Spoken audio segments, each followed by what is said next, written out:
Mdali, kwenzeka kanjani ukuthi emva yonke leminyaka esibambe ngenzipho nangamazinyo esifundisa ukuthi abantu bami sizophila ngalokho khona ongekho akukho singathathi okwamakhelwane sibeke endleleni zethu.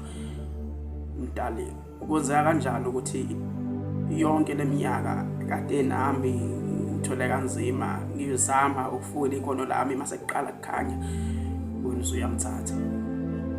Mdali, kwenzeka kanjani ukuthi ufike umntwana umzali uthatha umzali wokuqala esemncane engazi ukuthi umzali wakhe wokuqala sewahamba ekukhuleni kwakhe mase yajenwa eqale-ke eswele ekuhambeni kwesikhathi ukuthi kuyena lona osesele sokuyithemba ususebenzela phezu kwakhe ukuthi nawe uphumelele ejabule ebeyithemba kuwena futhi kodwa naye mase ngabe siqala esejabula ngawe mase uyamthatha ehambe eduze nawe.